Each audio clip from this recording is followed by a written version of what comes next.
Assalamualaikum warahmatullahi wabarakatuh. Ketemu lagi bareng kita bertiga dari kelas SI-39-92 untuk mereview jurnal dengan judul Internet of Things in Industry. Ada siapa aja sih di sini? Di sebelah kanan saya ada Rinadhi Putra. Sebelah kiri saya ada Ayu Saraswati. Dan saya sendiri Pratiwi Ika Kartika. Seperti apa pembahasan mengenai Internet of Things in Industry? Yuk kita cek aja. Jadi agenda presentasi pada kali ini ada 4. Yang pertama ada pendahuluan, yang kedua ada pembahasan tentang IoT, yang ketiga ada pembahasan tentang SOA dan implementasinya, dan yang keempat kesimpulan. Internet of Things telah memberikan peluang yang menjanjikan untuk membangun sistem aplikasi industri yang kuat dengan memanfaatkan keberadaan frekuensi radio, frekuensi identification yang kita tahu dengan sebutan RFID yang terus berkembang. Berbagai aplikasi IoT industri telah dikembangkan dan digunakan dalam beberapa tahun terakhir dalam upaya untuk memahami pengembangan IoT dalam industri. Selanjutnya yaitu IoT. IoT itu adalah infrastruktur jaringan global yang dinamis dengan kemampuan mengkonfigurasi diri berdasarkan protokol komunikasi standar, di mana fisik dan virtual memiliki identitas, atribut fisik, dan kepribadian virtual dan menggunakan anggota cerdas dan mulus diintegrasikan ke dalam jaringan informasi.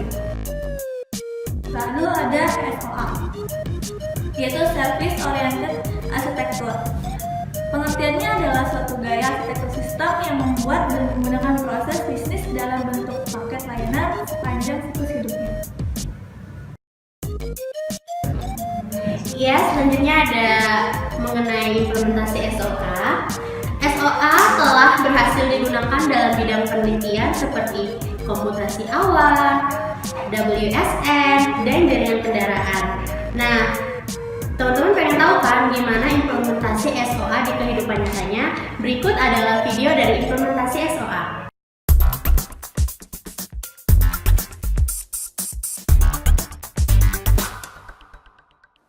Welcome to the What is Middleware series. My name's John Brunswick, and we're going to discuss service-oriented architecture capabilities.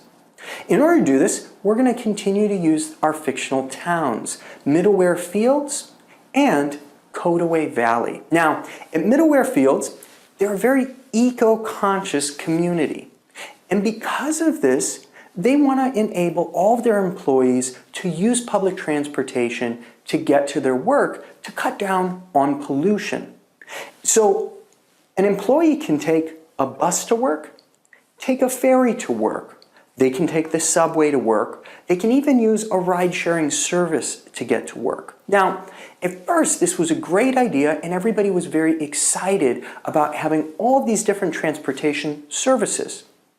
But some challenges arose when people changed their last name, needed to update their billing information with one of these services.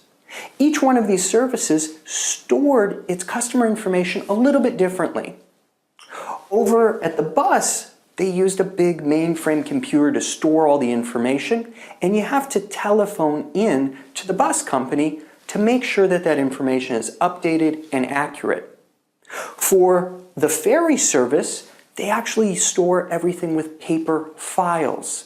So in order to get in touch with them, you actually need to mail them to have them update their paper files. Over time, this became really frustrating for the employees of Middleware Fields. They said, there has to be a better way. I can't have the knowledge of each one of these systems and how to communicate with them. It's just too complicated. So what Middleware Fields did, being the innovative group of people they were, they created a transit pass. Now that transit pass all of a sudden gave one single place where people could go update and change information without having to understand anything about the bus, the ferry, the rideshare, or the subway companies.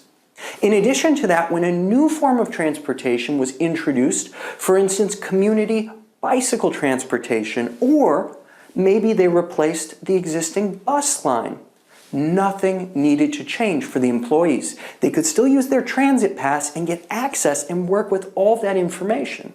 So, what does this mean with enterprise IT? Within our companies, we have a variety of different systems. These could be ERP systems, CRM systems, financial systems, web portals, mobile portals.